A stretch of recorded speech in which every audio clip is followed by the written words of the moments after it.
तो आज दिल्ली में गणतंत्र दिवस की फुल ड्रेस रिहर्सल है। इस वजह से कई रास्ते बंद रहेंगे। अगर दिल्ली में बाहर निकलने वाले हैं तो ये खबर आपके लिए बेहद जरूरी है।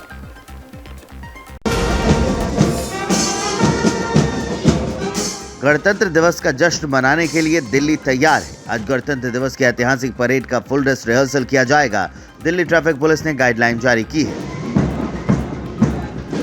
परेड सुबह 10:30 बजे से विजय चौक से शुरू होकर कर्तव्य पथ, सी हेक्सागन, तिलक मार्ग, बहादुर शाह जफर मार्ग होते हुए लाल किला जाएगी। ट्रैफिक पुलिस ने सुबह 9:30 बजे से दोपहर 1 बजे तक परेड के रास्तों से दूर रहने की सलाह दी है। सुबह 5 बजे से दोपहर 12 बजे तक उद्योग भवन और केंद्रीय सचिवालय स्टेशन पर मेट्रो नहीं रुकेगी। बॉर्डर से भारी वाहन भी दिल्ली में एंट्री नहीं ले पाएंगे। भारतवर्ष का दर्शन कराने वाले इस परेड के बारे में कार्यक्रम से जुड़े अधिकारी से सुनिए। इस टाइम ये 23 झांकी आएंगे और उसमें 17 झांकी है वो स्टेट और यूनियन टेरिटरी से आएंगे। तो उसमें कमांड टीम में नारी शक्ति है।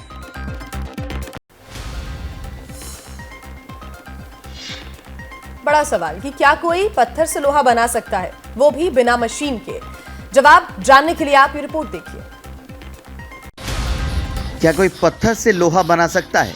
आप कहेंगे ये कैसे मुमकिन है, लेकिन मध्य प्रदेश के डिंडौरी जिले का एक आदिवासी परिवार पत्थर को लोहे में बदल देने का दावा करता है। इन लोगों का दावा है कि पत्थर को लोहे में बदल देना कोई चमत्कार नहीं बल्कि एक वैज्ञानिक तरीके से ऐसा किया जाता है और ये तरीका इन्हें पूर्वजों ने सिखाया, यानी पत्थर को लोहे में बदलना ही इनका हुनर है। ये पहले मिट्टी का जो कोठी है, कोठी बनाने में लगभग 15 से 20 दिन लगता है इसको सुखाने में।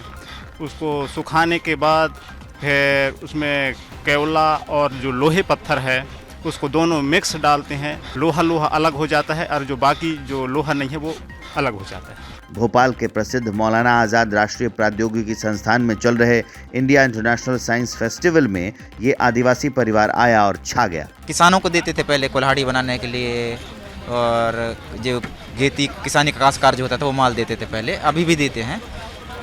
और बाकी कुछ मार्केट में भी देते हैं सर, जैसे ये अपना विज्ञान भवन हो गया। खबरों में आगे बढ़ते हैं। बिहार से शुरू हुआ रामचरितमानस पर विवाद अभी भी थमता नजर नहीं आ रहा है। अब यूपी में विवाद की एंट्री हो गई है। पूर्व कैबिनेट मंत्री और समाजवादी पार्टी नेता स्वामी प्रसाद मौर्य ने रामचरितमानस पर बैन लगाने की मांग कर दी है। ये है स्वामी प्रसाद मौर्य। इन्होंने 2022 के विधानसभा चुनाव से ठीक पहले बीजेपी का भगवा वस्त्र उतारा और समाजवादी लाल टोपी पहन ली। विधानसभा चुनाव लड़ा, हार मिली। अखिलेश ने विधान परिषद का टिकट देकर एमएलसी बना दिया। अब स्वामी प्रसाद मौर्य अपनी एक विवादित टिप्पणी को लेकर चर्चा में है। तुलसीकृत रामचरितमानस में इस बात का जिक्र आया है जहां पर जातियों को इंगित करते हुए अपमानित करने की बात की गई है। तो कैसा यो हिंदू धर्म है जो अपने ही समाज के लोगों को गाली दे? यह कुछ वैसा ही बयान है जैसा बिहार के शिक्षा मंत्री चंद्रशेखर ने दिया था। स्वामी प्रसाद मौर्य के रामचरितमानस पर दिए गए बयान से बीजेपी आग बबूला है। मौर्य पर बीजेपी का हमला आपको आगे सुनाएंगे, लेकिन उससे पहले उन्हीं की पार्टी से विरोध की आवाजें आनी शुरू हो चुकी हैं। मैं कहता हूं कि बहुत सारे इस भारत के बाहर के लोग रामचरितमानस का अनुसरण करते हैं, पढ़ते हैं और उसे स्वीकार करते हैं। रामचरितमानस के बारे में तो ये कहा जाता है कि वो जीवन जीने की एक जीवंत पद्धति है। स्वामी प्रसाद मौर्य के इस बयान पर यूपी में सियासी बवाल मच गया है। बीजेपी की तरफ से स्वामी प्रसाद मौर्य पर चौतरफा हमला हुआ। तुलसीकृत रामचरितमानस में इस बात का जिक्र आया है जहां पर जातियों को इंगित करते हुए अपमानित करने की बात की गई है। कल यूपी बीजेपी की वर्किंग कमेटी की बैठक थी। यूपी बीजेपी के सभी दिग्गजों का जमावड़ा राजधानी लखनऊ में था।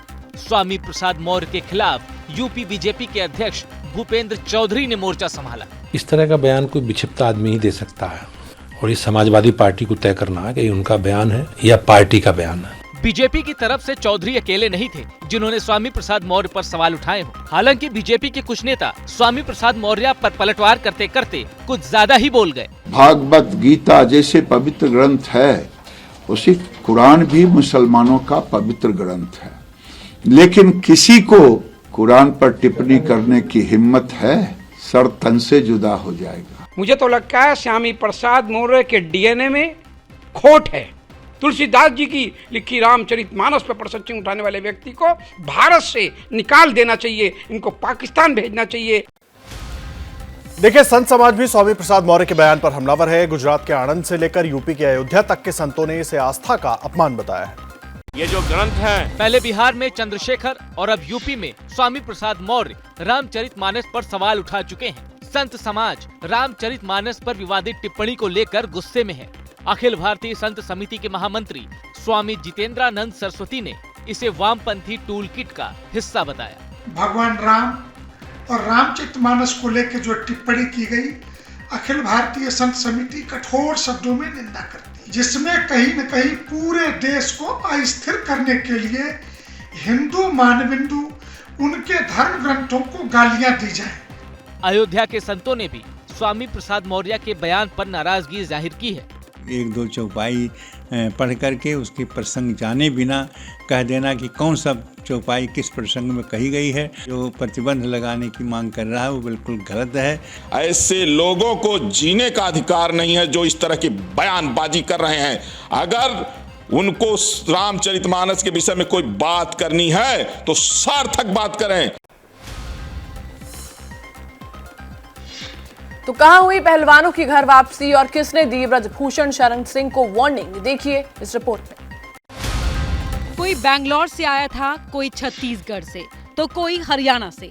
आंखों में सपने और दिल में मेडल जीतने की हसरत लेकर ये सब यूपी के गोंडा आए थे, लेकिन अब सभी अपने अपने घर वापस जा रहे हैं, क्योंकि कुश्ती फेडरेशन में विवाद के चलते सीनियर नेशनल रैंकिंग कुश्ती चैंपियनशिप रद्द कर दी गई है। हम आए थे open rank senior national ranking series के लिए, फ्री स्टाइल की। आज गिरको रोमन और 2 वेट लड़कियों का था, चूँकि कैंसिल हो गया इसलिए हम लोग वापस जा रहे हैं। भाई फ्लाइट से आए, फ्लाइट से जाएंगे, फिर दिक्कत तो होगी।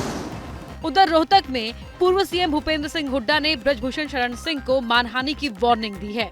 और जिस प्रकार से कुश्ती संघ के अध्यक्ष ने मतलब एक बात कही, मेरा भी नाम लिया, दीपेंद्र का भी नाम लिया, तो मैं अपने कानूनी वकीलों से सलाह कर रहा हूं और डिफेमेशन डालने की तैयारी कर रहा हूं। क्या मजबूरी है मेरी, बताइए। मैं अभी आपको बताती हूँ कि मैंने ओए होए होए होए नमकीन के चटकारे लेते हुए टकटकी मार के डिबेट शो को पॉज रिपीट कर करके देख रहे हैं जोगिंदर जी। इनकी तरह आप भी देखें अपनी फेवरेट डिबेट्स को रिपीट कर और डाउनलोड कीजिए एबीपी लाइव ऐप अपने स्मार्ट टीवी पर।